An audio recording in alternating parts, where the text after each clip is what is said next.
the radical, fundamental principles of freedom, rational self-interest, and individual rights. This is the Yaron Brook Show. All right, everybody, welcome to Yaron Brook Show on this Sunday night. I know it's a little unusual for me to be doing a show on Sunday, but I figured I hadn't done many shows this last week, and wanted to make it up to you. We'll be back on schedule tomorrow for about a week, and then we go off schedule, and then we go on schedule, then we go off schedule. October is going to be a mess. October will be mostly off schedule because I've got a massive travel schedule in October. So there's a really is a good chance we'll be. Anyway, we'll be doing as many shows as I can do, but there won't be many. All right, so today is a makeup show, if you will. And we are going to be catching up on some news items from this last week, so that tomorrow the news show can be new and fresh, and we don't have to kind of make up for what is for the past. Anyway, I'm a little jet lagged, so if I'm a little slow, mumbling, non-coherent, it's jet lag, right? I flew in from Europe last night, so not completely here. All right, so we're going to talk about Armenia and Azerbaijan. We'll talk about Fox News, the retirement of Murdoch. We'll talk about Kendi. I haven't talked about Kendi in a long time. It's been a long time. And then what else are we going to do?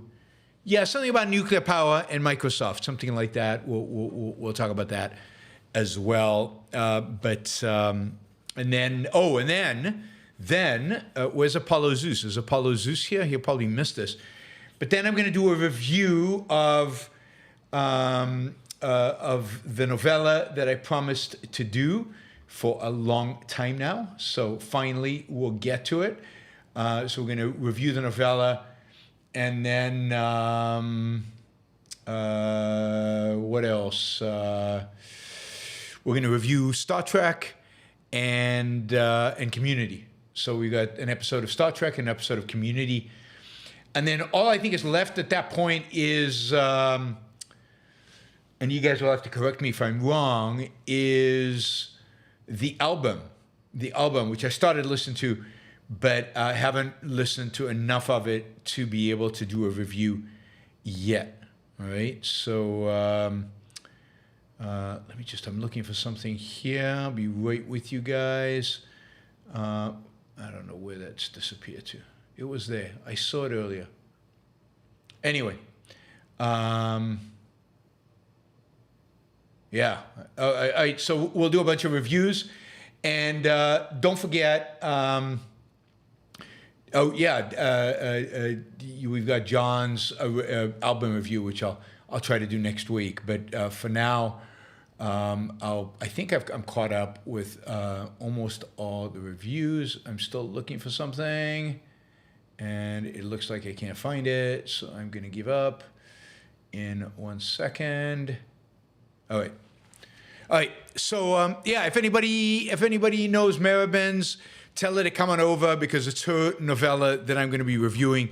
She might already hear this. Of course, she can hear this also on a recording, but if she's live. And Apollo Zeus has been asking me about this nonstop, so maybe you can ask Apollo Zeus to come over as well to hear the review. All right, let's start with the situation that's been in the news quite a bit, the situation in Armenia and Azerbaijan. And so I'm going to go through a little bit of the history on this, but it's only going to be the history from the last, 30 years, right? Because this region's history goes back to pre-Roman times. I mean, this history, ancient history. These are some of the most ancient tribes ever. And the conflict there has existed for hundreds of years. And I don't know all the details about that. I don't know much about that. But So we're just going to look at the modern time because, God, they hate each other there from before, from a long, long, long, long time ago. All right, so let's, I'm going to show you a map in a second. Let's see, let's do the map. Where's the map? All right, so this is a map. Azerbaijan, you can see Azerbaijan. On the right is the Caspian Sea. You can see it to the north is Russia and Georgia. I'll be in Georgia in just a few weeks. I'll be in Tbilisi, right near this war zone. You can see that to the west is Turkey, and to the south is Iran. So, and these, Georgia, Armenia, and Azerbaijan are considered the Southern Caucasus. So the border between Georgia and Russia and between Azerbaijan and Russia are the Caucasus Mountains, really, really beautiful mountains. You can go skiing there. There's some beautiful wine regions in the valleys below those mountains. But, so this is a very ancient region. Alexander the Great was here. The Romans were here, of course. This is a region that's been contested. It is the bridge. It's one of the bridges between Europe and Asia. It's not actually clear if Armenia, Azerbaijan, and Georgia, are they Asia? Are they Europe? I think they consider themselves Europe, but geographically, they're right on the border. They could be either one. All of them, Georgia, Armenia, and Azerbaijan, were all occupied by the Soviet Union. So all were part of the Soviet Union. Also, one more thing important to note. And this is, so I'm giving you history from before 30 years ago, but anyway, Azerbaijan is important and strategically important because Azerbaijan has huge reservoirs of oil and natural gas. Indeed, really the first oil that was found and started to be refined at about the same time as Rockefeller in the 19th century, as Rockefeller as discoveries are happening in the U.S. and Rockefeller is starting to refine oil in the U.S. Discoveries are made in Azerbaijan, and it leads the Russian Empire to occupy this territory and to value it enormously. Azerbaijan is again wealthy with oil and natural gas. Azerbaijan is ruled by a ruling family. It is ruled by what you will a dictator, and the family rules over the country.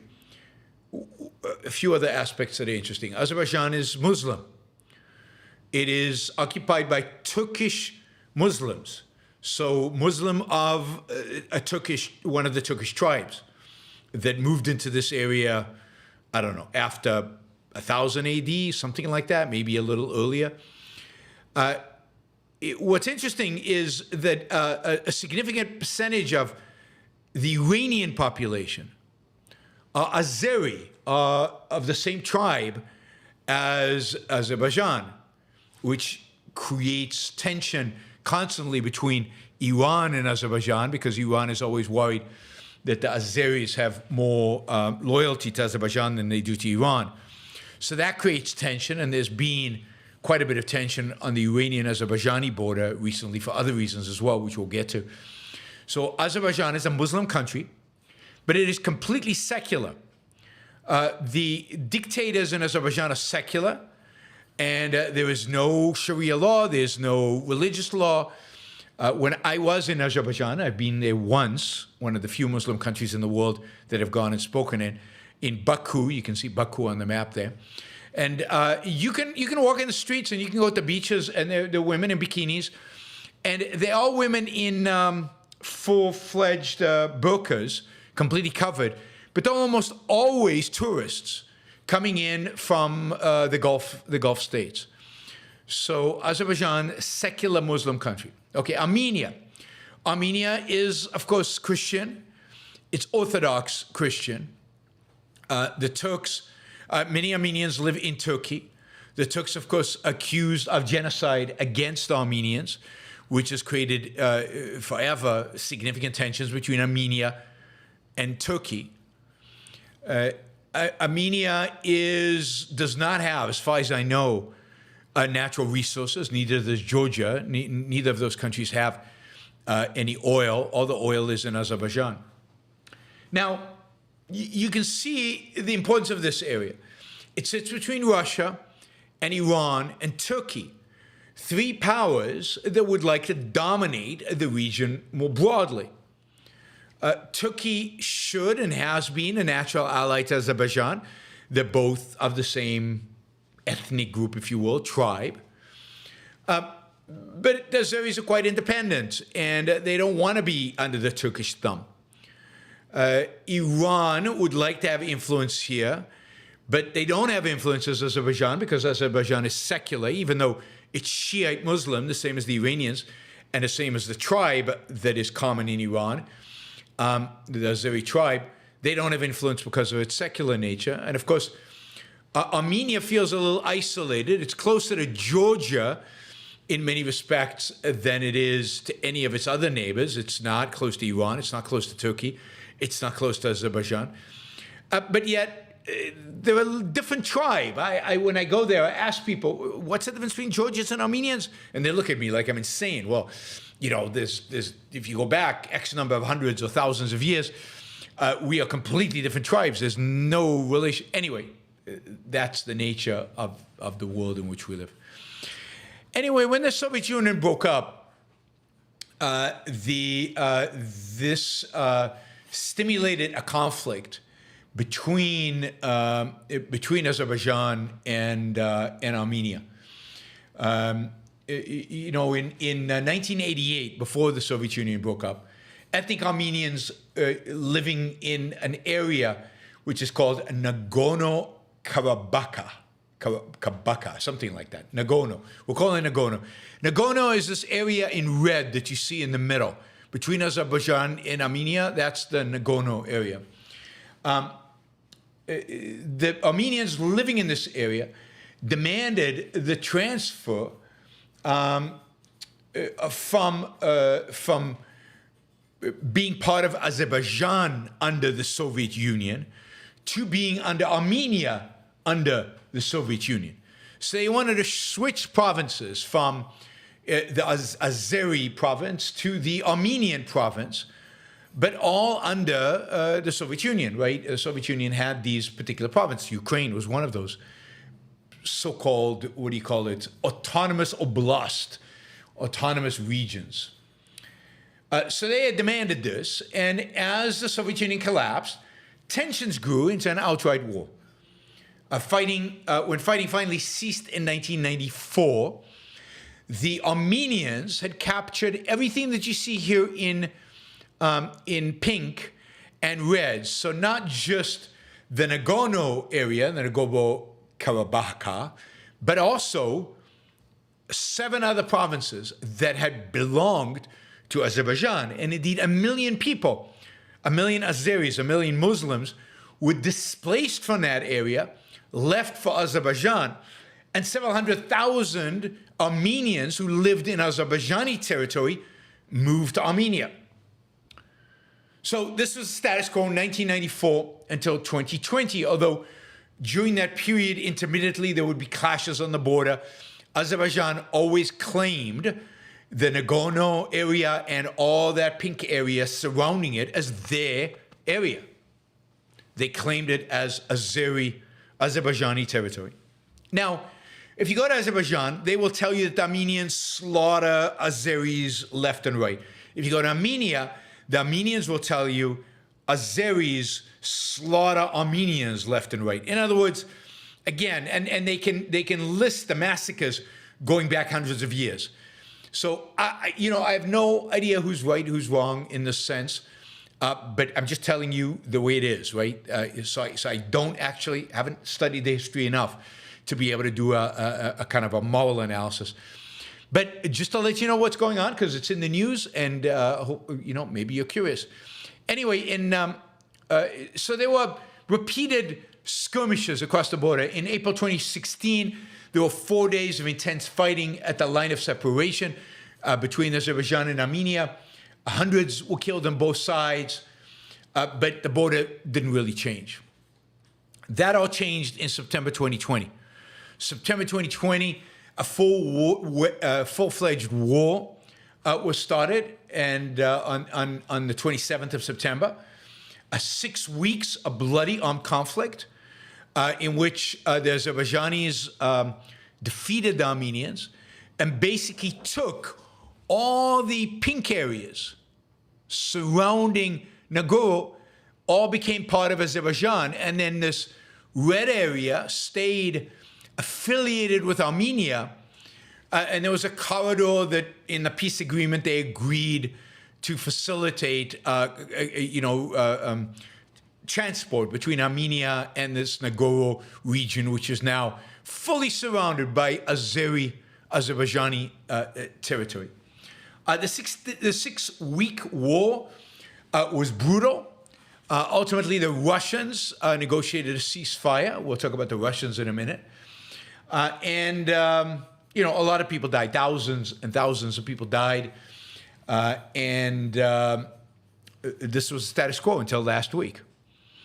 Now, it is worth noting that one of the reasons Azeris won the war in 2020 was the fact that they used very cleverly and made really good use of Turkish and Israeli drones.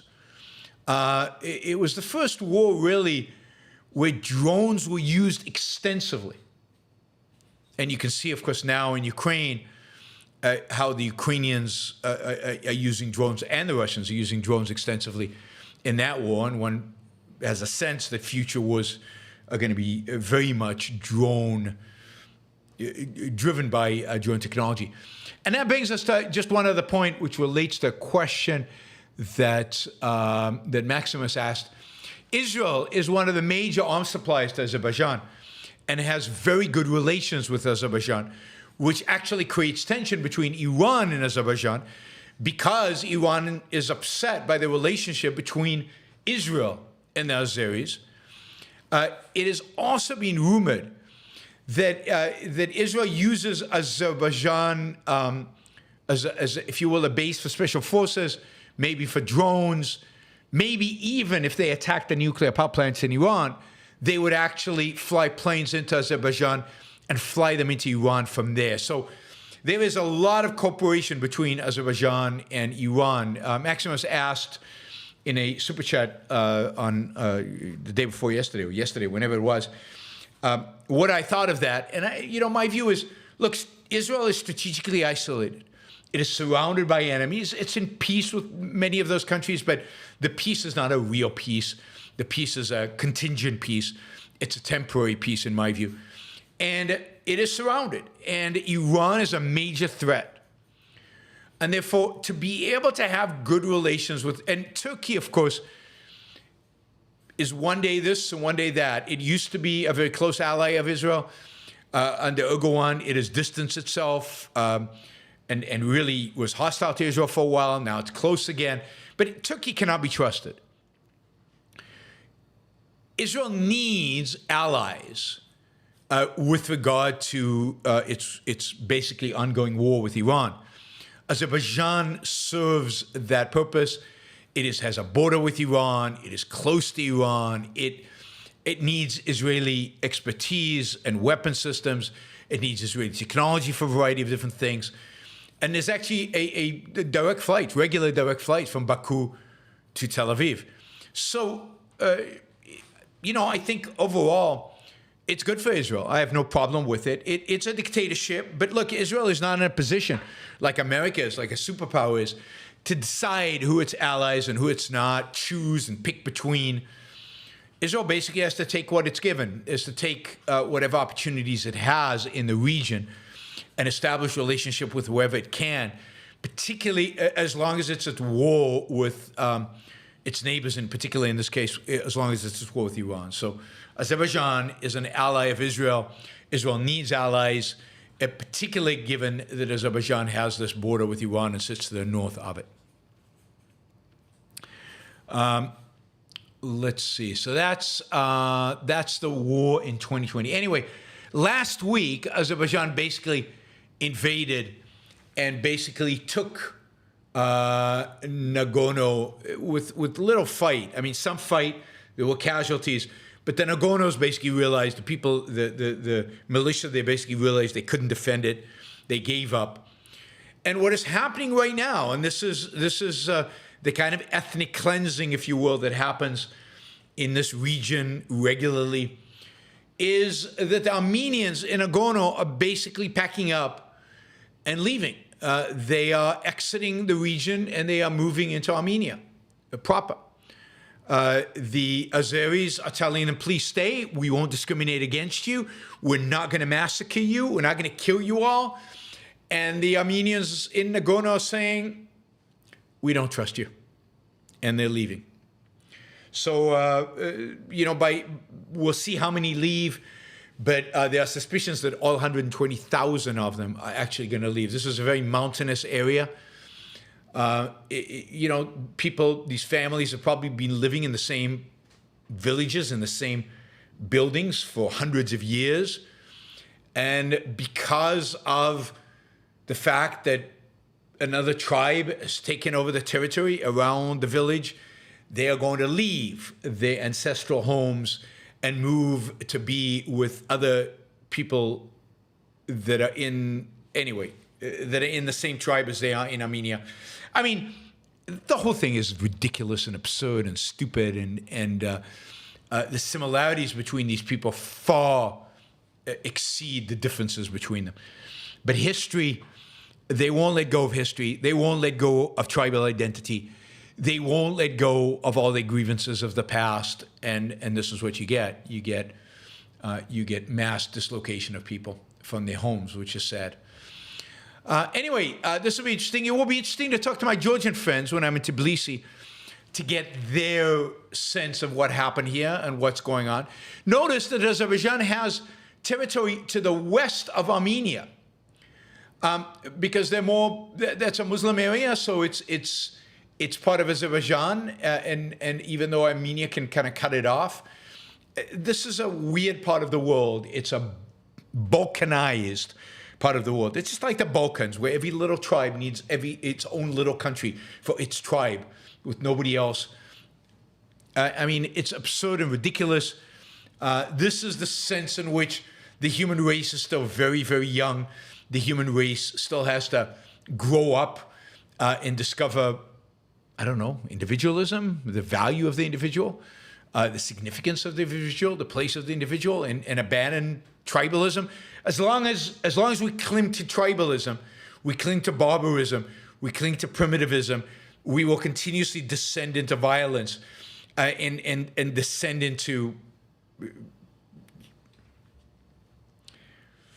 degression, instead of progress, regression. All right, so that's what happened. There was a war. The Azeris won. They control all their old Azeri territory, including a section of Armenia. The people in that section are going to move into Armenia, and they're going to abandon this territory for the sake of the Azeri tribe. At least that's what it looks like right now. Whoops, I didn't mean to do that. You don't have to see the face of Rupert Murdoch. Okay, that took a long time, much longer than I expected. But anyway, I should remind you that we do have Super Chat open. I do take questions on anything. Please try to do some $20, $50, $100 questions or something. So far, not much has been raised. We didn't do many shows this last week, so you guys should be flush with money that you didn't spend on Super Chat questions over the week. So please consider supporting the show this evening, value for value. There are 72 people. They're $10 each, and we're doing phenomenally well. You can use a sticker to support the show, and of course, you can ask questions. All right, let's quickly talk about Rupert Murdoch. Rupert Murdoch retired officially from his empire last week. He is worth something like $22 billion, and he's the 31st richest man in the United States and 75th richest man in the world. That's pretty amazing. The 21 billion, 22 billion only gets you 31st in the U.S. That's insane. I remember with being a billionaire counted for something. Now, every Joe Schmo is a billionaire. Anyway, Rupert is 92 years old. He's been working until now. He's just retiring now. He is passing on his media empire, or a lot of the media empire, certainly Fox and News Corp, to his son, Lachlan Murdoch. There's a long history here. I just want to focus on one element of this. Murdoch, of course, controls Fox News and has been the mind, the power behind Fox News. And I'd say over the last, 3 years, Murdoch has been basically engaged together with Fox News in a campaign, not 100%, not full on, but in a somewhat of a campaign to deny Donald Trump the presidency in 2024, to deny Donald Trump the Republican nomination for the presidency in 2024. You could tell this by the really amazing, positive treatment of DeSantis, and then for a while there of Vivek. They didn't have Trump on many of the shows, with the exception of Hannity. Generally you had a Fox News that seemed to be supporting other candidates and was really kind of abandoned Trump, or at least trying to get the Republican Party to abandon Trump. Not too aggressively, not too strongly, but somewhat. Murdoch himself is just been trying desperately over the last 3 years to find an alternative to Trump. Recently he's approached Glenn Youngkin from Virginia to try to get him to jump into the race because DeSantis has been failing, with the hope that maybe Youngkin could beat Trump. Fox has always been committed to the stories for years now, that it was an opinion leader, that it basically shaped the right, that what was popular on Fox was popular among Fox viewers, that Fox was at the helm of shaping the views of right-wing America. Well, the last 3 years have proved the opposite. And I think Murdoch's leaving has proved the opposite. It's like a Gail Wynand, although I don't want to give Murdoch that much credit, but a Gail Wynand moment where Gail Wynand in The Fountainhead discovers that he didn't really run the newspaper. That in some sense the mob wrote the newspaper. Ellsworth Toohey managed the newspaper. Murdoch has discovered that he doesn't really control Fox, that Fox's fate is not in his hands, but it's in hands of the viewers, that the viewers are not being shaped by Fox, that Fox is being shaped by its viewers. Tucker Carlson's departure didn't change anything. Tucker is a bigger success off of Fox than he was at Fox. The viewers are backing Trump in spite of Fox not wanting them to back Trump. The viewers are holding views that Fox rejects. Doesn't matter. Fox has become, and I talked about this when I talked about Tucker a few months ago. Fox has become basically, a channel that reflects back to kind of the Republican base, what the Republican base wants. It's not a leader. It's not the educator. It's not the decision maker.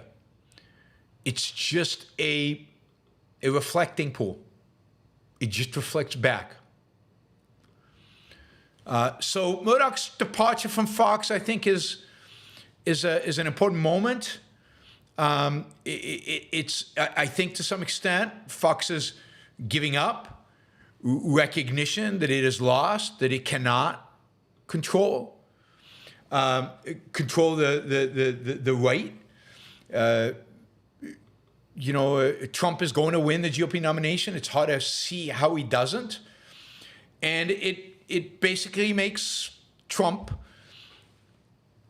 I guess not surprisingly, the most powerful person on the right by far. And Fox and everybody associated with Fox, a step behind, a follower. All right.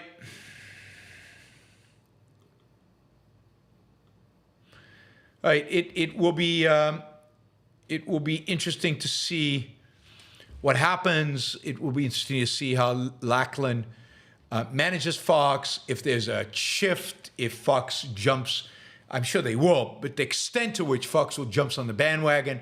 Now, look, I'm not saying Fox has been anti-Trump. It's been very careful not to be too anti-Trump. But most of that has to do with the fact that it doesn't want to piss off its audience than in terms of what the actually beliefs are of the different hosts and the people running Fox, who clearly were anti-Trump, or at least Murdoch was anti-Trump. All right, two other quick topics. Kendi, you remember Kendi? We talked a lot about Kendi in 2020 during BLM. Kendi, of course, is Ibrahim Solani Kendi. I mean, I didn't realize this, but that's not his real name. His real name is Boring Henry Rogers. But he changed it to Ibram Zolani Kendi, or Ibram X. I guess trying to mimic Malcolm X.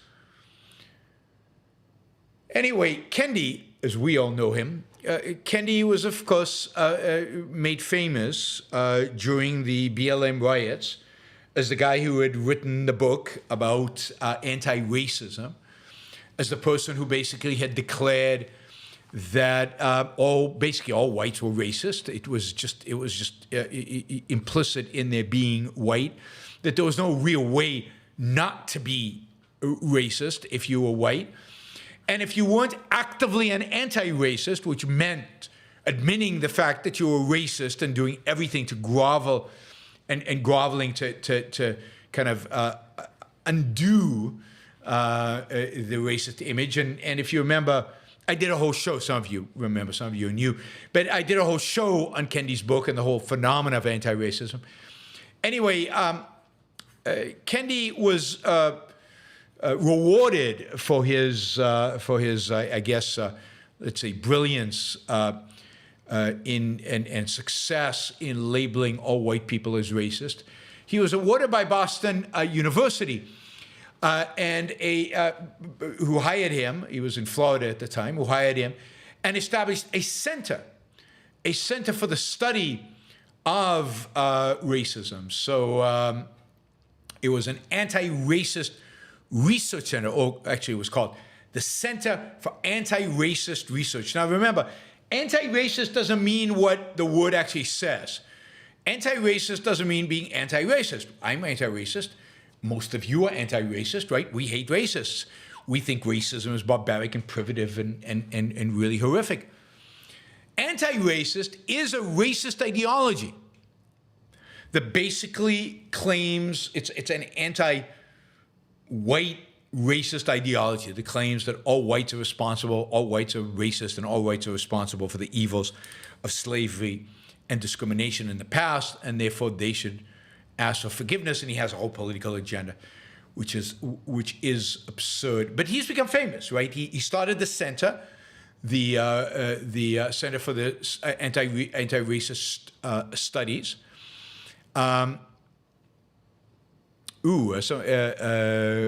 Ragabrek says, Armenia is apostolic, not orthodox. I have no idea what apostolic means. I'll have to look it up later. But okay, sorry. So they're not orthodox. That would make them one difference between them and the Georgians and the Russians. Oh, I forgot to talk about Russia with regard to Armenia and Azerbaijan. I'll get to that in a minute because it is an important point that should be added. Anyway, Kendi raised a huge amount of money for the center. He also became hugely successful himself. He has a ESPN series. He has children's books about racist ideas in America. He is a corporate guru, kind of a trainer that goes in and helps out with DEI and everything else. Huge. Anyway, this last week, Kendi has announced that he's made the, quote, painful decision to reduce the program's size and mission in an effort to guarantee its future. In other words, he's running out of money, in spite of the fact that he raised $55 million, most of that in 2020. He's not able to raise new money, and somehow he's burnt through a lot of this money, this other money. He's got real problems. He's fired, supposedly, about half of his staff. The university itself has announced that it's conducting an inquiry into complaints from staff members, which include questions about the center's management culture and the faculty and staff's experience with it, as well as where the hell did the money go? Or, as the New York Times puts it, grant management practices.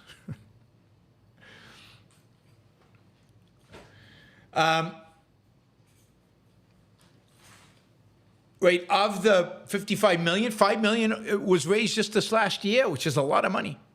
And yet, they have to fire half the people, and there's an investigation. You know, there's this whole idea of anti-racist, the idea of DEI, a lot of these ideas, Kendi himself, maybe less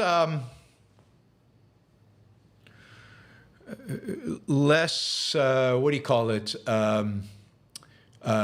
viewed positively as they were a few years ago. You know, he is less of a center of attention. I think the whole BLM phenomena, at least for now, has dissipated. I told you this would happen under Biden, but it's dissipated somewhat. He is being criticized. His work has come under attack, not just from conservatives, but also from other liberal academics who find his work distasteful and wrong and arbitrary and racist.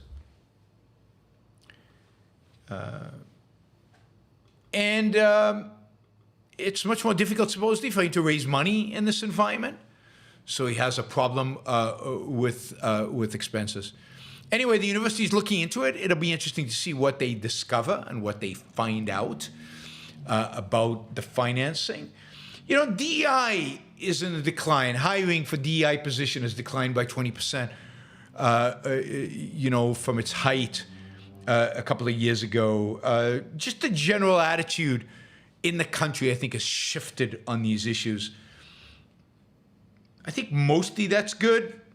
Some of that might be bad, but mostly it's good. Mostly getting rid of DEI, getting rid of the focus on race. You know, the Supreme Court's recent decision about affirmative action at the universities will have an impact. But generally, the you know, corporate attitudes and other attitudes are changing, and Kendi is less sought out, I think, as a guru than he has been in the past, and that is good.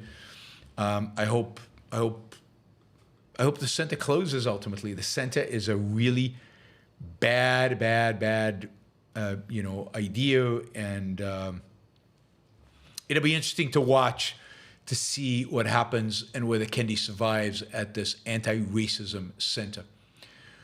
All right, finally, a story out of Microsoft. Microsoft has decided to invest heavily in nuclear energy. They want a fleet of nuclear reactors, small nuclear reactors powering new data centers. And they're hiring people from traditional nuclear industries to get it done, right? I mean, Microsoft is looking around. Nobody's doing nuclear. Nobody's getting it done, right? Bill Gates has an investment. Here's an investment. There's an investment. But it's not happening on scale, and the regulators are still slow.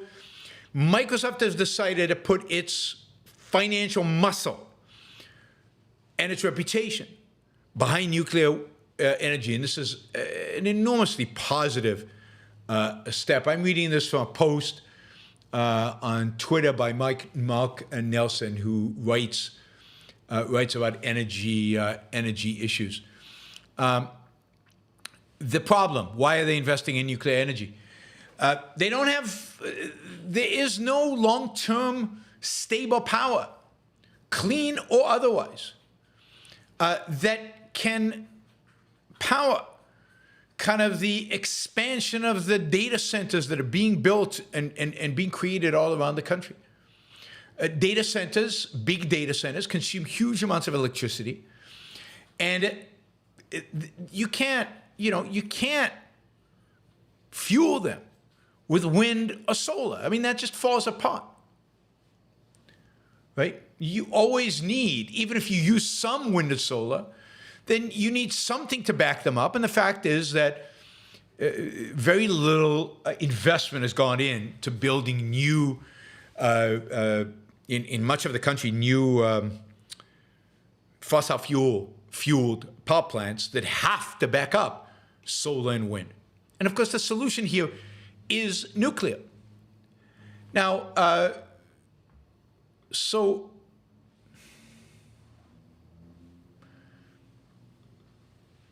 they and Amazon and anybody else who is building massive data centers are going to have to figure this out. They're going to have to be able to get these micro reactors, and they know that the investment going on right now in so-called clean energy is just not going to do it, and there's too much backlash against fossil fuels. So what that's trying to do is invest heavily in nuclear, which is both, quote, green and is, the technology exists today to make it affordable, to make it easy, and to have small plants that can just be used for these data centers. So I think this is incredibly exciting. It's thrilling to see a company the size of Microsoft, with its resources, its innovation, its attitude of getting things done, involved in this. And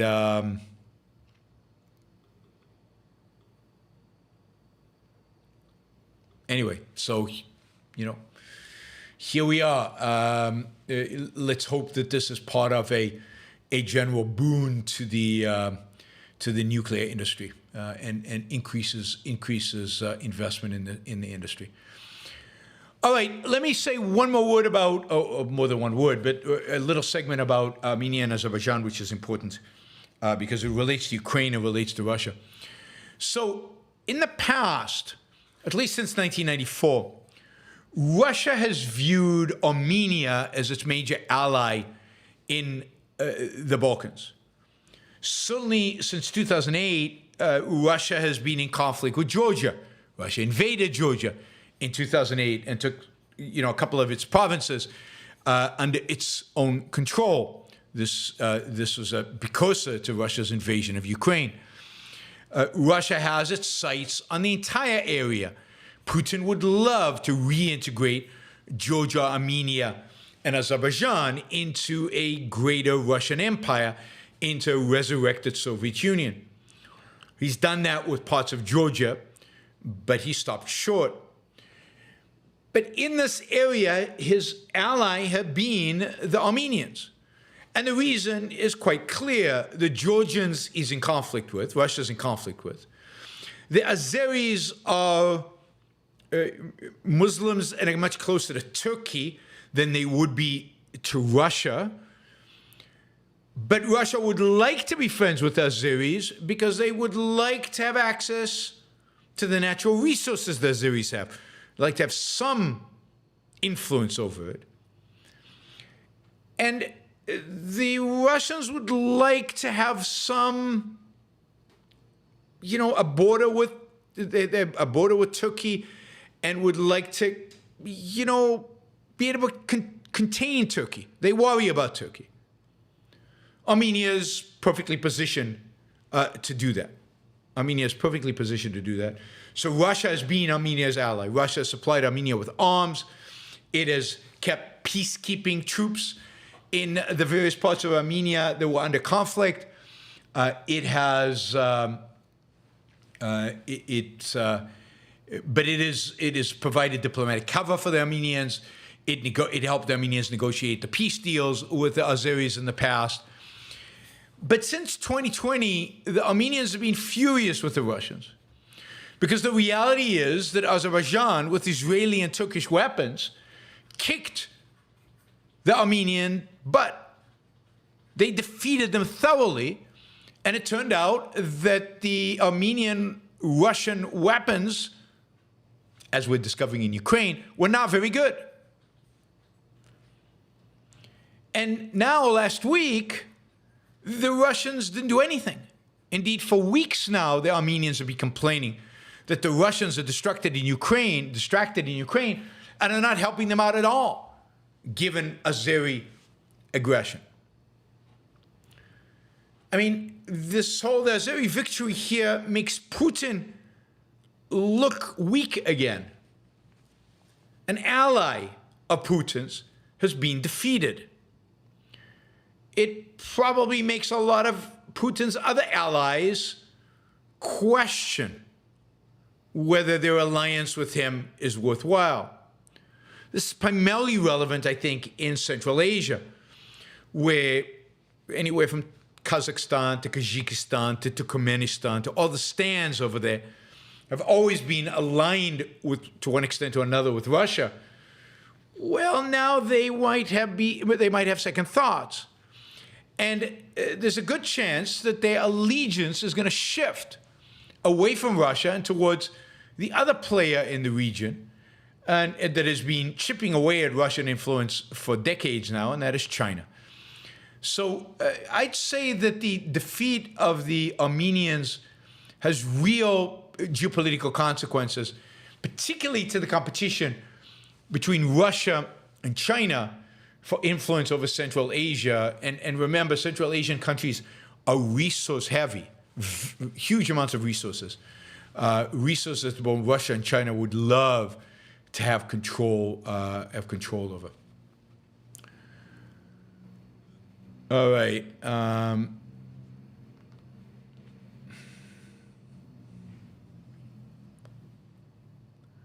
Let's see.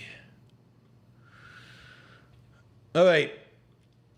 So that's the news. I'll be back to regular news starting for tomorrow.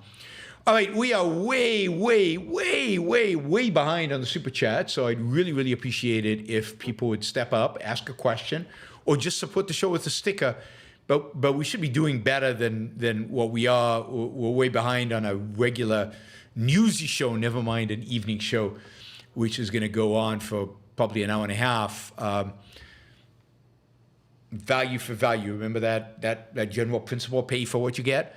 If you're getting value, if you believe you're getting value, please show some support. All right, let's shift orientation and talk about a couple of TV shows and a novella.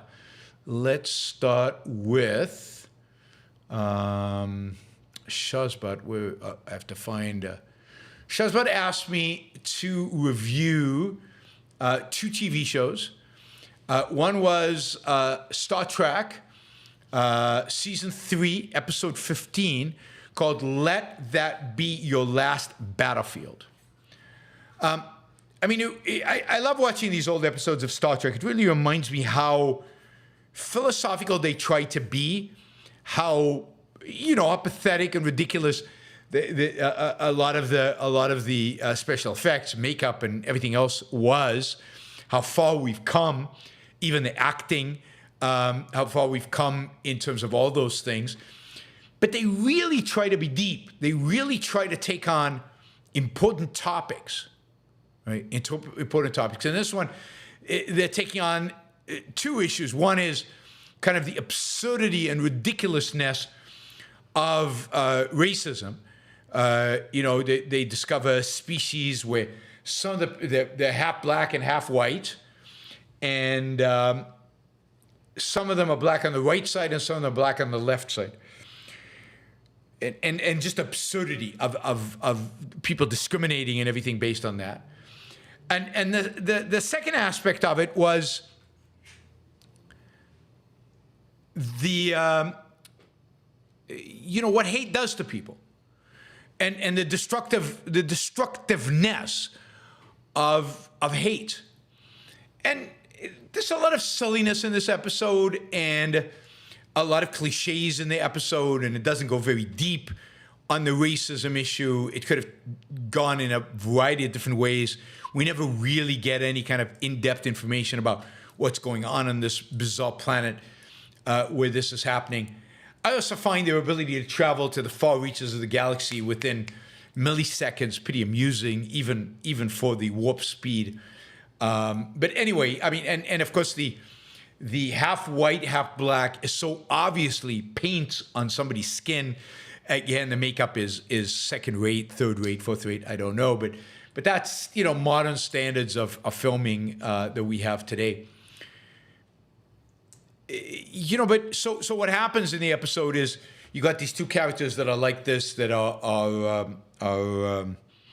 hate each other, and they've been chasing each other. I guess the one has been chasing the other for 50,000 years, and then when they finally go back to the planet, the people with the black on the one side and people with the black on the other side have slaughtered each other. There's nobody left on the planet. Everybody's dead. And these two guys, their solution to that is to beam themselves onto this planet and kill each other. So add to the bloodshed. So the hate is deeper than any practical implementation, any idea of living your own life for yourself. It's everything was motivated. And you probably know people like this, where their entire life is centered on hatred of the other. Hatred of somebody, hatred of something. They focus almost no energy on their own life, on making life better, on pursuing real values. They're just consumed by hatred, and it eats them up, and it destroys them, and it makes them zero. And what you have here is basically people like that, and the episode criticize them. It's nice to see a TV show that, not every episode, but a lot of the episodes, take on, granted, somewhat superficially, but take on at least thought-provoking philosophical themes and issues about hatred, about racism. There's also the point in which, they're being challenged about who controls the ship, and this alien takes control of the Enterprise, Cook's ship, the Enterprise. And Captain Cook basically says, look, if you either give me back control over the ship, or now it's only the navigation that this alien has control over, or I'm going to self-destruct, literally start a self-destructive sequence for the ship. Now, he could be bluffing, who knows if it was real, but that's an interesting idea, that he's willing to do that and is willing to play chicken with this alien in order to gain control. But I think the message is you can't give in to thugs. You can give in to brutes. And sometimes playing chicken is your only route out.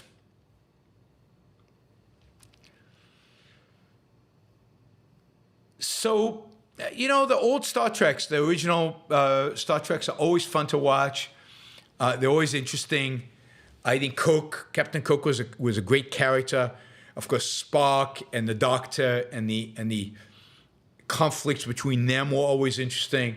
It's just the fact that you set up a scenario where you've got reason versus emotion, right?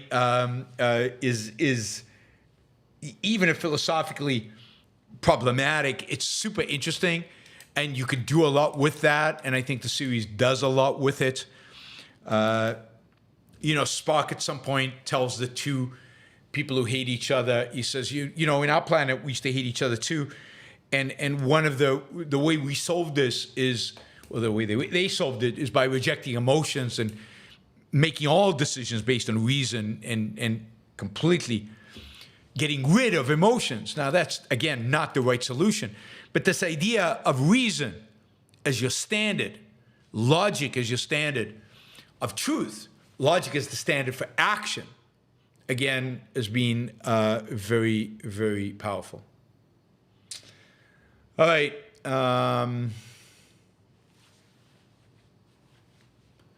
Let's see.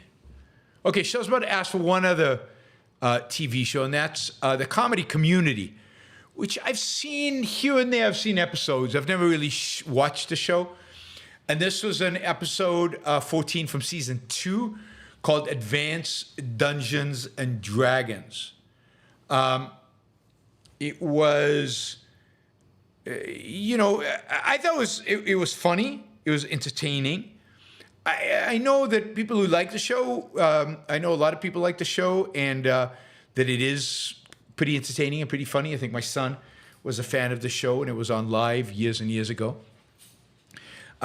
In this particular episode, there is a kid who is being made fun of constantly. Fat Neil, I think he's called Fat, and he's super sensitive, and he's super, and the group in the community thinks he might commit suicide, and he loves Dungeons and Dragons, so they land up playing Dungeons and Dragons with him, and through that, ultimately, he ultimately wins, and that makes him feel better and feel part of the group better, and I think it improves he achieves a value. An important part, I think, here, it's somewhat philosophical. There's some issues about psychology. I think the most important point of the episode was, and these are hard episodes for me to analyze because the content is not that rich at the end. But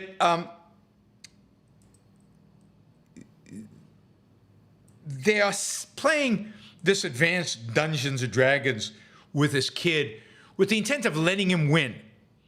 Because if they let him win, maybe he'll feel better. But all their attempts to let him win fail. And indeed, they're not going to have the result they hope for anyway, because you don't get self-esteem from people letting you win. And the twist at the end is that he wins because of his own idea, his own merit, his own success. And that is what actually gives him the self-esteem to kind of improve his life at that point, to step out of his depression, of his self-pity, and actually do something. So, the episode's a good episode. It's funny. It's entertaining. I enjoyed it. So that's Community, Season 2, Episode 14, Advanced Dungeons and Dragons. Too bad Shazbot isn't here to ask any follow-ups that he might have. There's Apollo Zeus. He made it. Just in time, too. All right. Again, way behind. Somebody wants to ask, not a single $20 question yet today. I think it's the first show ever in the history of the Yaron Brook Show that we haven't had a $20 question an hour into the show. I don't know what's going on. All right, finally, let's talk about un-ROM-Antics, which is a novella by Ribbens, and I don't know if she's here today or not, but she's often on the chat. Meghann Ribbens, right? Is that the name? Did I get the name wrong? Apollo will correct me if I got it wrong. Anyway, there she is. Mary Ribbens is there, so she's listening. So the pressure is on. All right, Mary Ribbens has written a novella. A novella basically is a longish short story, something like that. So it's somewhere it's a long short story, but it still, I think, qualifies as a short story. I read it pretty quickly on my flight back to Puerto Rico yesterday. I think it's yesterday. Whoa. We just got 500 Australian dollars from Justin. Thank you, Justin. That'll improve our standing in terms of Super Chat quite a bit. All right. How do I do this review? Right. So let me say a few things about the novella. It's really well written. I mean, it's very creative. It's interesting. It's interesting both from a science fiction, kind of scientific, not science fiction so much as a scientific innovation perspective. But it's also interesting just in terms of the characters, and I can't say there's really a plot, but in terms of what happens, kind of the story, what happens in the story. So it's quite innovative. It really is a psychological drama. And it uses kind of technology as a means to facilitate the drama. But really, it's a psychological study of a narcissist. Psychological study of a narcissist. So I'm not going to do justice to the setup. And I don't know how much I should give away. I don't think I should give a lot away because I think you guys should read it. It's on the Kindle. I think you can download it. I can't remember how much it costs. Maybe it's free. I can't remember. Mary Vance can probably tell us in a little bit since she's on. It's well written. It's interesting. It deals with, funnily enough, it's one of the only stories I've ever read that deals with objectivists. It's about a woman who's super smart, super, I'd say, super smart, super with it. I mean, there's one flaw which I'll mention it in a minute. The heroine is beautiful, sexy, smart. She's an engineer,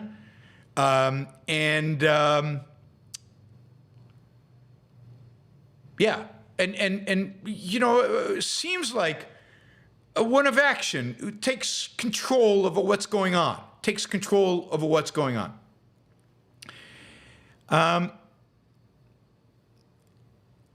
The hero, the anti-hero, if you will, the male, which is interesting, and I don't think I'm giving too much away. There are no positive, completely positive male figures in the novella.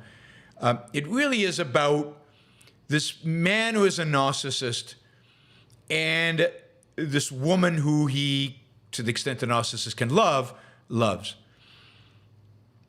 It's got a interesting use of kind of a chip in the brain that records and stores memories, which is interesting and probably realistic, ultimately, to have a chip in your brain that reinforces your memory capabilities.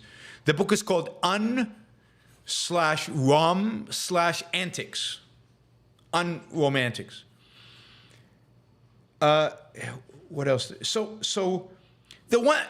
I'm gonna say the one criticism I have of the plot, and that is, I think the woman, what's unbelievable about the plot is, and I'm gonna try not to give away too much, but is the woman is, the way she's portrayed is too good to have been fooled by the main narcissistic character. I just don't see it. I don't see how she fell for him, how she was with him. So a character to some extent needs to be fleshed out to bring out that weakness, whatever that weakness is for him and maybe for the other guy, that makes a fall for him. Because otherwise it's just too, he's so bad. And she's so strong, at least in the novella, that I can't see them together. And yet, it's important that they are together. It's important that she has a hard time with the breakup. Why would she have a hard time with the breakup? He's so bad, right? So that to me is the main issue. There's actually, there's a character in the novella of the CEO of the Ayn Rand Institute. He gives a talk in the novella, and it's not me. It's not, because the topic is not one of my topics, so I don't think it's even supposed to be me. So, it's a female, it's a woman who's running the Ayn Rand Institute one day, and who's giving a talk at the Atlas dinner. I invented that. That's my creation, the Atlas dinners. So I thought that was kind of cool, and it was nice to see something that I created, something that I initiated, appear out of nowhere in somebody else's storyline. I thought the presentation of the narcissist, which I think is the main thrust of the novella, trying to understand this narcissist, was really good. And I actually liked the writing. Now, I have to say this because somebody once told me I shouldn't comment on literature. I'm not an expert. I like the writing. I'm wary, just, this is not meant to undermine what I just said, but it just meant to say, I'm not an expert on this. This is not, I encourage you to read the novella. I think it's interesting, but don't take my word for it, for the writing, because I once commented on a book. I didn't give it rave reviews. I commented positively on it, not in the context even of the writing, but just in the context of certain parts of the story. And Leonard Peikoff, who had read just a few pages of this author, told me I didn't know anything about literature and I should never comment about it because he was an awful, awful writer. And even though I didn't comment on the writing, anyway, he told me don't ever comment on literature. So, here it is. I shouldn't, but. The psychological insight I thought of a narcissist is really interesting. Was interesting, believable. Again, the only part that wasn't believable to me was the woman. So anyway, I'm curious what Mary Ribbens thinks of that. She says it's about $3 on Kindle. That's how I downloaded it. I read it on my iPad. So download it on Kindle. Have a read for $3. You'll be entertained. It is, if nothing else, interesting to think about the technology, the chip in the brain kind of technology. And I'm not getting into details, partially because I can't really retain them, and partially because, Mervyn says, readers have very polar reactions to un-ROM-Antics, and I want to understand that. Well, it doesn't surprise me. It's a touchy topic. Anytime you're dealing with psychology, it's a touchy topic. The book, it's a bit of a downer in the sense of, at least there are no good men there, right? So in that sense, it's a bit of a downer.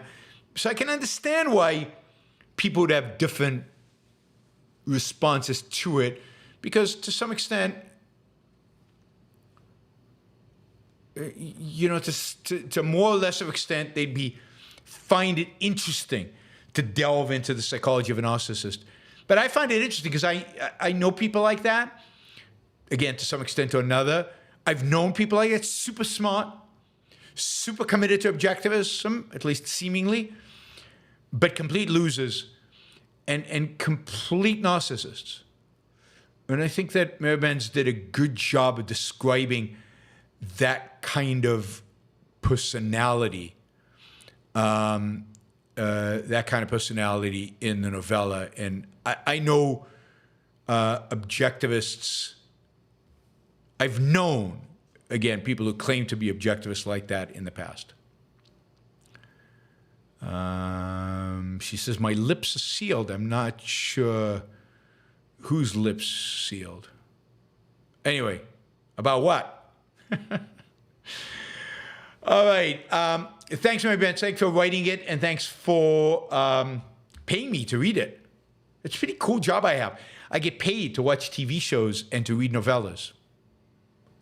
I'll take that job. Did I give spoilers?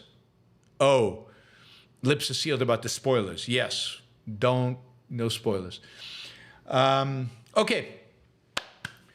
Thank you. Because of Justin, we're much closer to achieving our goal. Still very few $20 questions. One from Shazbot. That's it. Surprising. Okay, let's see what Justin has to say. Thank you, Justin. Australia is about to have a referendum asking the nation whether we should constitutionally recognize Indigenous First People and constitutionally enshrine an Indigenous Advisory Body to Parliament. I reason that it should be rejected as dividing people by race in politics is morally objectionable. Am I right, and what is the moral argument? Look, I don't think the issue here is race, right? I definitely think this should be rejected. Indeed, if it isn't rejected, then to hell with Australia, right? I mean, Australia is in deep, deep trouble if it isn't rejected for many reasons. But look, what is a constitution supposed to do? A constitution is supposed to set the framework, the structure, and the framework for the law in protecting individual rights. It's supposed to treat individuals as individuals. It's supposed to protect them as individuals. It's a framework for coming up with objective laws to treat people as individuals. And this proposal is an abomination. It's abomination, one, because it rejects individualism.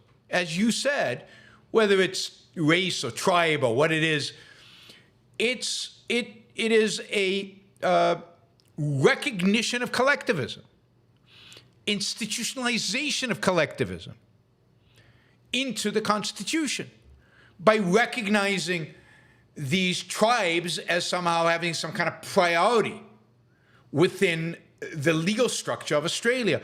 Not because they've achieved something or not because they know something or not they have a particular insight into the protection of individual rights. No, but because they were there first. But the reality is, it doesn't matter who was there first. The only thing that matters in the law is the protection of rights.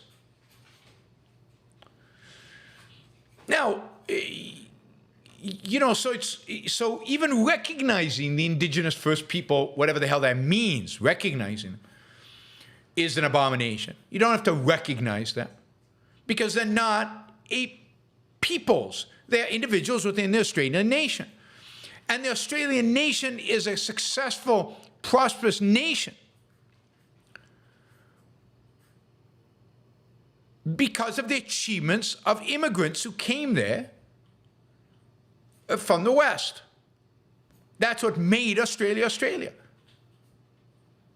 The first people would have never gotten there, certainly not in the time that has passed since, without the values injected from the West. And those are good values, superior values to the values the first people. So it's a kind of a values egalitarianism, a political values egalitarianism, which is wrong. And then the idea of creating an advisory body to Parliament is absurd again and ridiculous. Just because you happen to be of a tribe that has its origins hundreds of years ago in Australia doesn't give you any insight into what is appropriate law and what is not appropriate law, what is right and what is wrong, what is good and what is bad, what is effective politics or right politics and what is not. So absolutely, this is a travesty, an immoral law, because I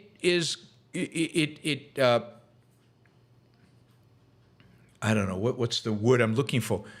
This is the jet lag, right? It codifies collectivism into the Constitution. And it gives power to people not because of their deserving that power, because of the knowledge that they have, because of the value they contribute, but because of their tribal ancestry. I mean, the best thing that can happen to the first people is for them to completely assimilate into the rest of the Australian population and disappear as a tribe. That is true of the American Indians. The best thing that can happen is to become Americans. The best thing that can happen to the first people is to become Australians as individuals, not as members of a tribe. It'd be interesting if God, I wonder if anybody's going to flag what I just said for some retribution from social media. But yeah, I mean, the best thing that can happen to any tribe is to disappear, qua tribe. And for the individuals within that tribe to become and establish themselves as individuals, to identify as individuals, to live as individuals, and to participate politically as individuals.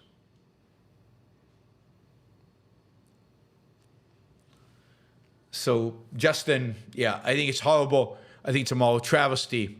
I think I gave you the arguments. Let me know if you have any follow-ups on that. Shazbat says, what did you think of Chevy Chase's role in the community episode? I mean, it's hard for me to tell because obviously, Pierce is a character that goes through all of these and he's playing off of things that happened in the past. I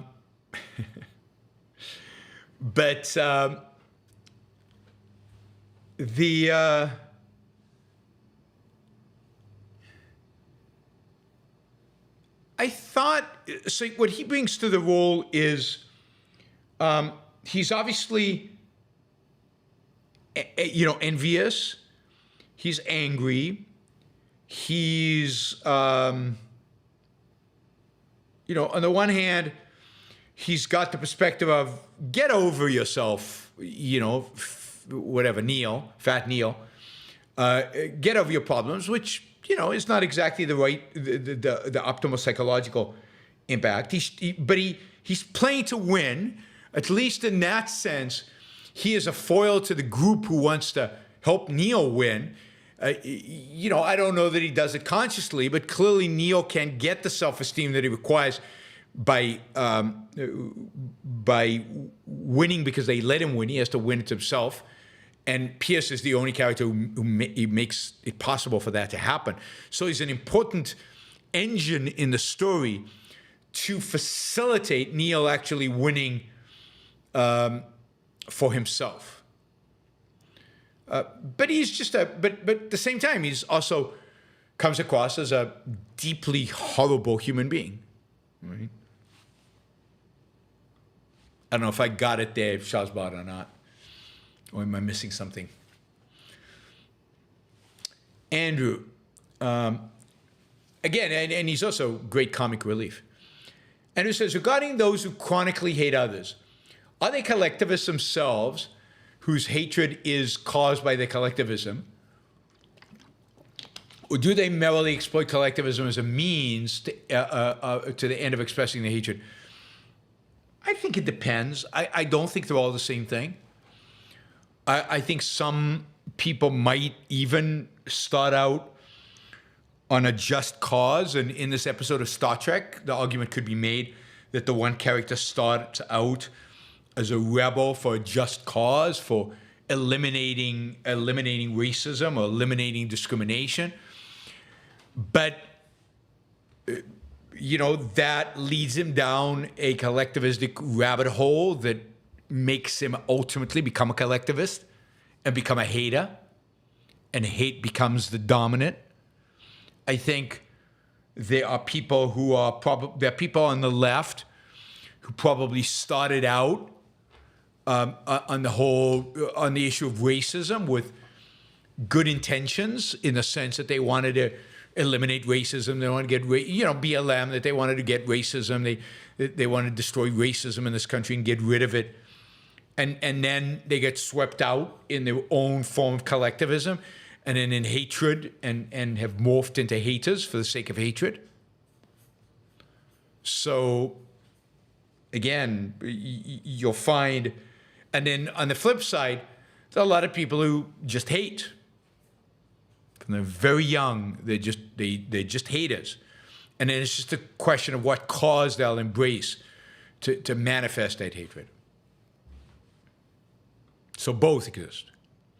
Justin, as a follow-up, the main argument used by proponents is due to colonialism, Indigenous Australians are uniquely suffering and are best placed to advise on solutions. Is there something to that? No.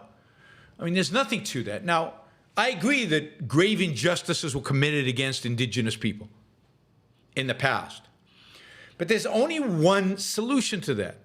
And that solution is to stop treating them as Indigenous people. The solution is to treat them as individuals and to integrate them fully as individuals into society. Now, I don't know the mechanisms in Australia, but in the United States, for example, that never happened with Indian tribes. What was done with Indian tribes is they were treated as tribes. And, for example, the land is not owned by individuals. It's owned by the tribe or the nation, as it's called. So individual Indians, American Indians, own nothing. The tribe owns it on these reservations. And they're treated, I did a whole show on this years ago, they're treated horribly. I mean, really, really horribly. It's one of the great injustices of modern times in America. People talk about systemic racism. Just look at how American Indians are being treated today. And the core, the essence of the reason they're treated that way is that because they're treated as a tribe and not as individuals. You know, they can't even make decisions as a tribe. There is a department in the American government that makes decisions for them. They're treated as children. It's, God, it is so disgusting. So the solution is to recognize publicly the great injustices they're committing. I'm sure there were massacres, land was stolen, you know, bad things were done by the settlers, and I don't call them colonialists, by the settlers in Australia to the Indigenous people. And that needs to be recognized and admitted to. But that's history. It's finished. It's over. And the question is, how do we move forward? And the only way to move forward is for them to take personal responsibility over their own lives and for the Australian government to allow them the personal freedom to do so without treating them as Indigenous, First Nation, or as a nation at all. Individuals protected under the Australian Constitution. Hopefully it's a decent constitution. Ooh, all right, I'm fading here with, tired. All right, let's see. James says, a great many people think they are thinking when they're merely rearranging their prejudices. Yeah, I think there's a lot of truth to that. James says, is the dystopian future much closer than people realize? No, I actually don't think so. I think it's not as close. Not as close. Remember, Justin, it always boils down to the individual. What matters is the individual. There is no such thing as tribal belonging. There is no such thing as an existence of a tribe or a tribal right. Rights are individual rights. There are no tribal rights. There are no group rights. All there is the individual.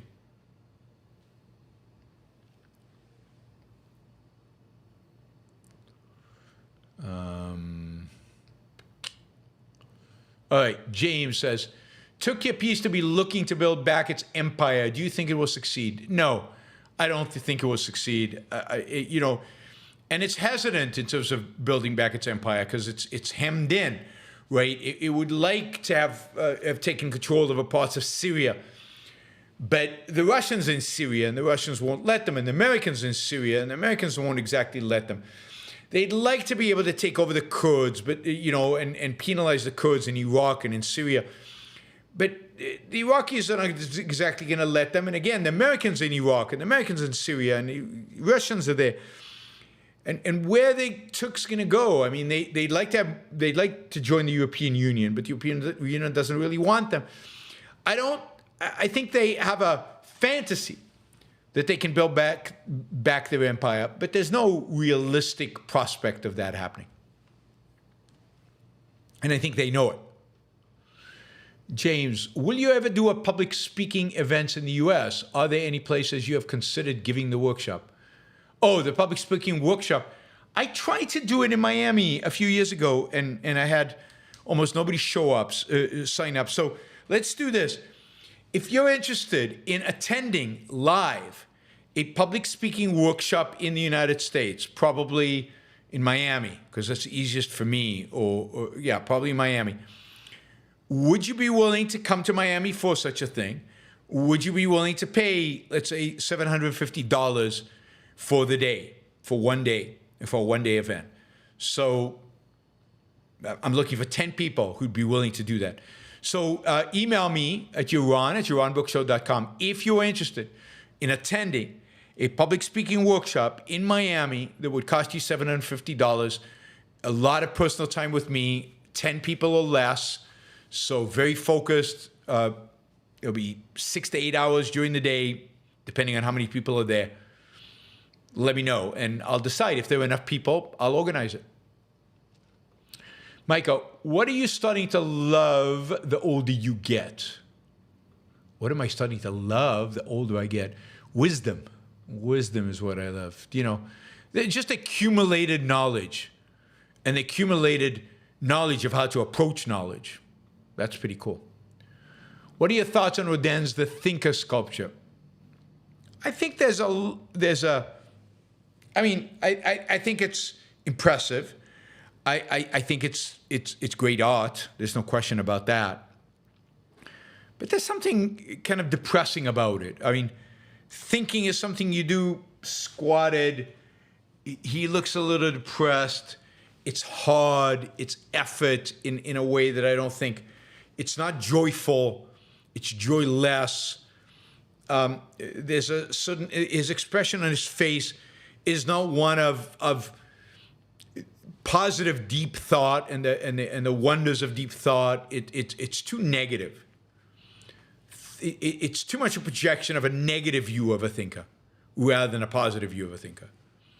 But it is impressive.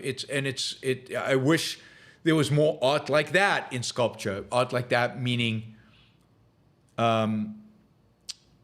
art that meant something, art that projected something, art that, you know, of that ability in terms of just quality of sculpting. So it's very well made. Daniel says, I've been reading about Lee Kuan Yew, first Prime Minister of Singapore. He was a collectivist. What, in your opinion of him, how he ran the country? I mean, yes, he was a collectivist, but on the other hand, he opened up Singapore's borders to a lot of immigrants from a lot of different places. So it wasn't a collectivism based on tribe. As you know, authoritarians go, as collectivists go, he's about as good as it gets. He implemented policies that allowed individuals to flourish within a system of known limitations, but they were known. So it wasn't like many totalitarian regimes where you never know if you're breaking the law. The laws were clear and unequivocal. They were oppressive, but they set clear boundaries, and within those boundaries, people were basically left alone. And that allowed people to still innovate and grow and create and build. And the result is the success that has been Singapore. So of the authoritarians in history, he's definitely one of the better ones. He found a successful formula and stuck with it. It's not ideal formula, but it's more successful. And the Chinese, Deng Xiaoping, tried to mimic that. Economic liberty while restraining other things. But it's not sustainable. It was never sustainable in China. And of course, in China has moved away significantly from that model. Apollo Zeus says, Meghann Ribbens. Meghann Ribbens is her name. Sorry to have not given the name outright. Meghann Ribbens un-ROM-Antics. You can find it on Kindle. It's about $3. You can download it, read it.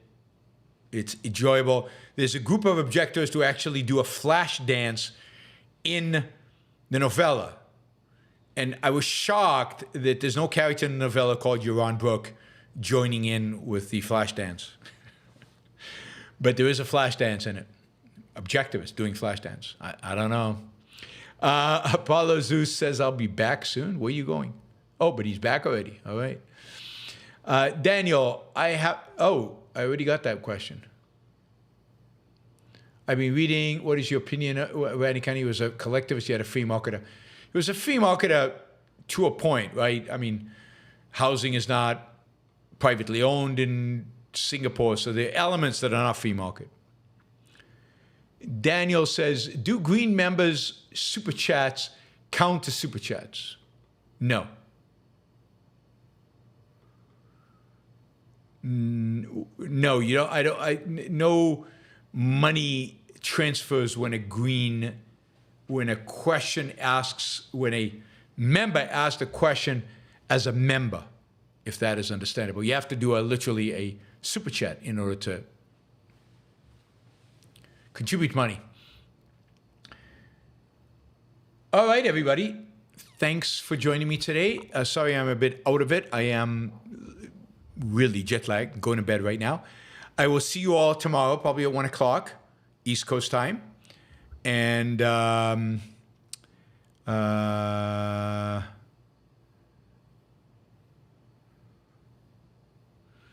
there is a Beulah York in the novella who sings the flash mob. Beulah York, Yaron Brook. All the all the letters. No, it's not. Well, maybe. I don't know. No, there's only one R over there. Yeah, it's not used to the same letters. Maybe it's a coincidence. Maybe it's not. But you lost me. You lost me with the singing. Because there's no way that would ever happen. And you wouldn't want to be there if it did ever happen. Thanks, guys. I will see you all tomorrow. Have a great rest of your night. Bye, everybody.